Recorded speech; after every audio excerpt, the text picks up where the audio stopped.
સર્વે વાલા વૈષ્ણવોને અમારા જય શ્રી કૃષ્ણ. વૈષ્ણવો, આજે આપણે સત્સંગમાં સત્સંગ કરીશું ઉકા આતાની વાર્તા, જેમાં આપણે વાર્તા પ્રસંગ 26મી પહોંચ્યા છીએ. એનો આજે સત્સંગ કરશું. સત્સંગની શરૂઆત કરીએ એ પહેલાં આપ સર્વે વૈષ્ણવોને વિનંતી કે અમારી ચેનલ સબસ્ક્રાઈબ ન કરી હોય તો અવશ્ય સબસ્ક્રાઈબ કરી લેજો, અને અમારા ગ્રુપમાં ન જોડાયા હોય તો અવશ્ય જોડાઈ જજો, જેથી તમને દરરોજનો સત્સંગ મળી રહે. તો હવે શરૂ કરીએ ઉકા આતાની વાર્તા. વાર્તા પ્રસંગ 26મો. આજે આપણે એમનો સત્સંગ કરશું. આતા કહે, ઉકા, મને એક ભજન સાંભળીને આવ્યું છે, હું તમને કહું. રાગ ધીરાનો. ટીટોળે તોફાન માંડ્યા રે, અચંબો એવો થયો, આ તે શું કરશે રે. આભે પગ અડાડી રહ્યો, સાખી ગાંડપણમાં ગાંડા ગદોડે, નહીં ઘડો કે ઢંગ. વિવેકના તો વાંધા પડ્યા, ખોટા ચડિયા રંગ. વિચારે શું વળ્યો રે, ઊંચા તારા ઉતારવા. રાંકને જેમ રતન સાપડે, કેમ કરીને સચવાય. રતન જતનમાંથી એ દીવાનો, મન ઉચ્ચાળ ખાય. બોલે બોલ ખોટા રે, નહીં ધારણ કે ઘડો. વાતો વધે વિવકની નહીં જાણ, કેસર કિંમત કેમ કરે. વિયો હિંગે અજાણ, તેથી સાચું કહું છું રે. સંગત કર સાધુ તણી. અવધિમાં અટવાણો પડ્યો, નહીં વિદ્યાનું ગાન. બોલ તોલને ત્રાજવે મળે, મોંઘારે માન. વાણી તારી વેખરી રે, ક્યાંથી સતને ઉચારે. માટે મનું દીન થઈને, ઘરમાં હરીને ભજ. અભિમાનને અડગું કરે, માન મોટાએ તજ. તેથી તારું કારજ રસે, ઘડીક એકમાં.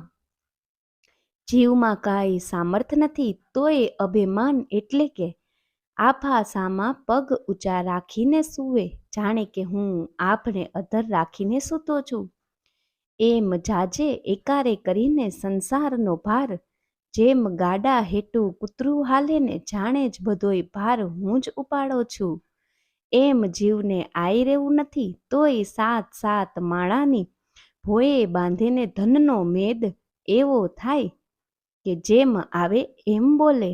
એમાં ઢંગ કે ઘડો ન હોય, ન ગણે એવા સંસારનો ખોટો રંગ સડી ગયો હોય. રાત દી આભના તારા ઉતારવાના જ વિચાર્યા કરે. વિચારવાનુંય ચક્કર તો હૃદયમાંથી સમજણ લઈ ગયું. ન હોય ને સાપડે, પછી શું કરું ને શું ન કરું, કેમ સાચવવું, કોને દઉં, ખોટા તો નહીં થાય.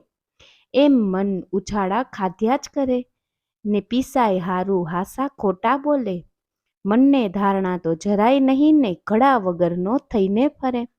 વાતો તો ડાય ડાય કરે, પણ વિવેકને તો જાણતો ન હોય.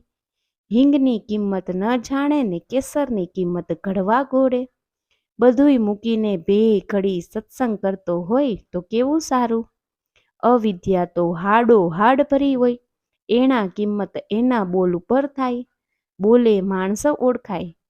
ઉકા, એવા વૃથા બકવાદ કરતા હરિગુણ ગાતો હોય તો કેવું સારું. માન મોટાઈ કાંઈ અવિચળ રહે છે, દેહ હારે એનો શો લઈ થાય છે. તો વૈષ્ણવો, તમે અમારો સત્સંગ છેલ્લે સુધી સાંભળ્યો એ બદલ આપનો આભાર. અને જો તમને અમારો સત્સંગ ગમ્યો હોય તો અવશ્ય અમારી ચેનલને લાઈક કરજો, અને વધુમાં વધુ વૈષ્ણવો સુધી આ સત્સંગ શેર કરજો. અને હા વૈષ્ણવો, તમારી પાસે પણ સત્સંગને લગતી કોઈ માહિતી હોય, અથવા તો તમને કંઈ જાણકારી જોતી હોય, તો અમને અમારી ચેનલમાં કમેન્ટ દ્વારા તમે અમને જણાવી શકો છો.